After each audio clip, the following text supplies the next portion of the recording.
1979च्या November महिन्यात मला 61 वर्ष लागलं. आता मला 61 वर्ष लागावं म्हणून मी काहीही स्पेशल खटपट वगैरे केलेली नव्हती. तरी सुद्धा माझ्या अनेक अज्ञात वाचकांनी, श्रोत्यांनी, प्रेक्षकांनी, मित्रांनी माझ्यावरती नाना प्रकाराने अभिनंदनाचा वर्षाव केला. काही जणांनी माझ्यावरती कविता सुद्धा रचून पाठवल्या होत्या. तर काही लोकांनी आता तुम्ही साठी ओलांडलेली आहे तेव्हा जरा गंभीरपणाने वागायला शिका असाही सल्ला दिला होता. तर काही लोकांनी मला तुम्ही आत्मचरित्र लिहा असं सुचवलं होतं.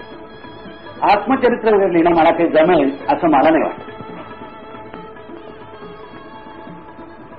आता हजारो वाचकांना मी ज्यातून भेटलो ती माझी पुस्तकं काय याच्यातून माझं आत्मचरित्र विखुरलंय असं मला वाटतं.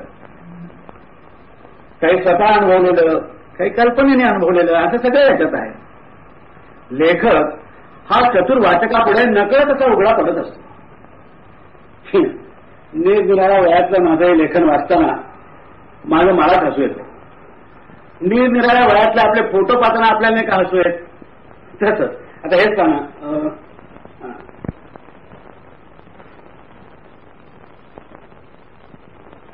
आता हा मी 5 वर्षाचा होतो तेव्हाचा माझा फोटो आहे.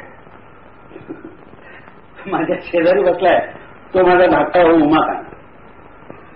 हा फोटो पाहिल्यावर माझी 5 वर्षाची अशी का 5-6 वर्षाची एवढी बालमैत्रीण आधी पटकन हसली आणि मला म्हणाली, भाई काका लहानपणी सुद्धा तुम्ही इतकेच बावळ्यात दिसत होता.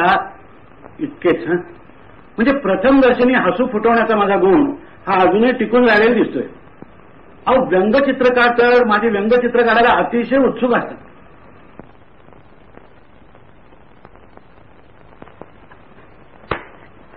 हसवण्याचा गुण एवढंच भांडवल देऊन ब्रह्मदेवानी हे लोके आमची रवानगी केलेली दिसते.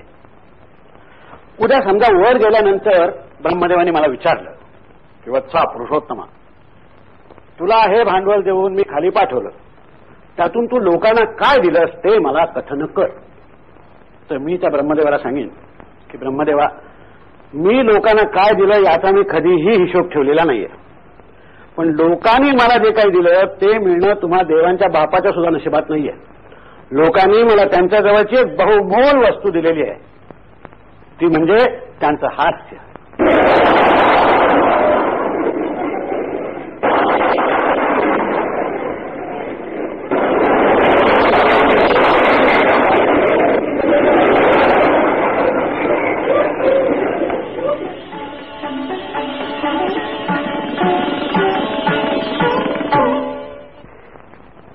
समजा उद्या माझं काही पुतळे वगैरे करायचं ठरवलं, देव करो आणि असं न हो, कारण पुतळा हे आपल्या देशामध्ये कावळ्यांचं शौच खूप असतं.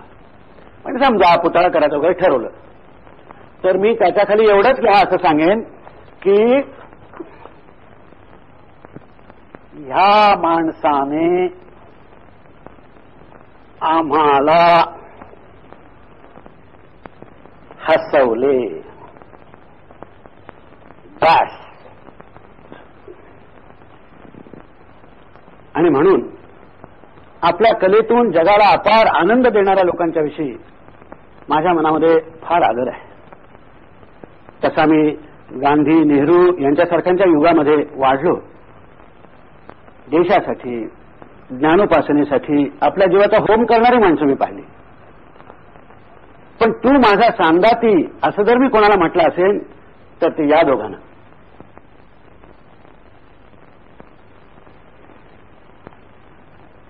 कवी मंगेश पाडगावकरांनी म्हटलंय ना की एक जिप्सी आहे खोल माझ्या मनात दडून, तसंच एक विदूषक, एक गायक आणि एक लेखक हे तिघेही फार लहानपणापासून माझ्या मनात दडून आहेत. त्यातला कोण केव्हा संचार करील माझ्यात हे सांगणं मलाही काही शक्य नाहीये. आणि आनंदाची गोष्ट अशी की या तिन्ही प्रवृत्तींना वाव मिळावा अशाच घरामध्ये माझा जन्म झाला. 8 नोव्हेंबर 1919 ज्याला न करताचा वार म्हणतात अशा एका शनिवारी, आणि ज्याला अधिक महिना किंवा पुरुषोत्तम मास किंवा खरं म्हणजे दोंडा महिना म्हणतात अशा कार्तिक महिन्यामध्ये भर दुपारी 2:30 वाजता मुंबईच्या उकाड्यामध्ये गावदेवीतल्या कृपा हेमराज नावाच्या चाळीमध्ये मी एका खोलीत गपचूप या जगात प्रवेश केला. खरंच गुपचूप. हवं तर माझ्या आईला विचारा. म्हणजे इतर 4 पोरांच्या सारखा मी रडलोच नाही. मग सुईणबाईंनी सुई तापून माझ्या कपाळावर इथे डाग दिला, हातावर एक डाग दिला आणि मग मात्र मी सगळ्या गावदेवीला ऐकू जाईल एवढ्या जोरामध्ये पहिला ट्या फोडला. माझ्यामुळे पहिला रडण्यातच हे हसू झालं असं. अजूनही माझ्या कपाळावरती हा डाग आहे इथे. आता तो माझ्या मूळच्या या वर्णामध्ये मिसळून गेल्यामुळे तो पूर्वीसारखा दिसत नाही. पण लहानपणी मी गोरा असताना तो दिसत असे असं आमची आई म्हणते. होता माझे वडील हे एका कागदाच्या व्यापाऱ्याकडे नोकरीला होते. आपला मुलगा पुढे मागे साहित्य निर्मितीच्या नावाखाली कागदाचे अनेक रिम वाया घालवणार आहे हे त्यांना काय ठाऊक.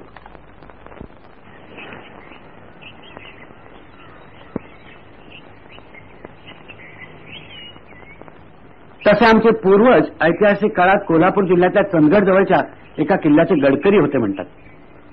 त्या किल्ल्याचं नाव कलानिधी गड. आम्हाला इंग्रजाच्या काळामध्ये सुद्धा गडकरी वतन मिळायचं 20 रुपये वर्षाला. म्हणजे स्वातंत्र्यप्राप्तीनंतर आमचं हे मनी ऑर्डरचे पैसे कापून मिळणारं 18 रुपये 14 आण्याचं भरघोस वतन जप्त झालं. हा आमचा कलानिधी गड आमचा म्हणजे आमच्या पूर्वजांचा. पलीकडे आहे त्या गडाचं नाव गंधर्वगड.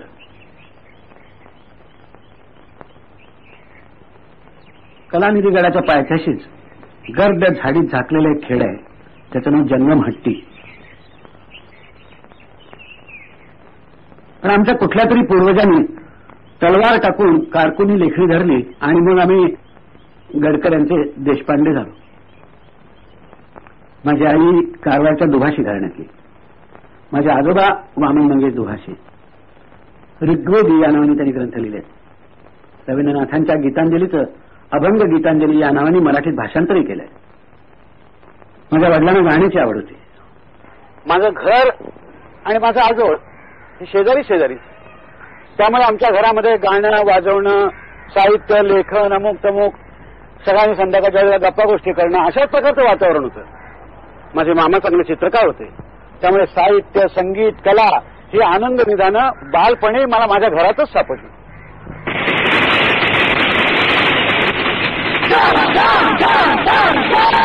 माझ्या लहानपणी मुंबई ही अशी माणसांनी आणि वाहनांनी भरून व्हायला लागलेली नव्हती. लाऊडस्पीकरवरून कानखळ्यात असणारी गाणी नव्हती, रेडिओ नव्हते. त्यामुळे फेरीवाल्यांचे आवाज छान ऐकू यायचे. सकाळी 6 वाजता एकदम आवाज यायचा, बाई दूध, की दूधवाला आला.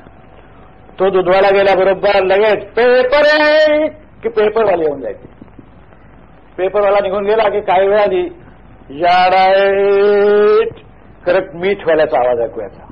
मीठवाला गेल्याबरोबर कांदी कांदे बटाटेवाल्याचा आवाज तो गेला निघून. मग 11ची वेळ साधून लाटची निर्यात करत कलईवाला ताबडतोब आला.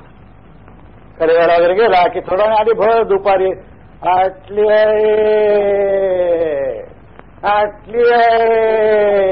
त्या बाटलीवालीचा आवाज ऐकूयाचा. मग उन्हाबिनं उतरली की संध्याकाळी 6च्या सुमाराला मग ली ती म्हणजे चमेली आणि शेवंतीतली ली आणि ती पकडून वेणीवाला निघून जायचं. त्याच्यानंतर कधी आंब्याच्या मोसमामध्ये अरे बोस वगैरे तो पायरीवाला, हापूस पायरीवाला तो जायचा. रात्री 9च्या सुमारला सगळं चिडीचूप झालं की रस्त्यातल्या व्हिक्टोरियावाल्यांच्या घोड्यांच्या टापांचा आवाज कानावरती यायचा. असा आवाज येत आहे. आणि काही वेळाने मग अंधारातून असा मिणमिणता दिवा दिसायला लागायचा.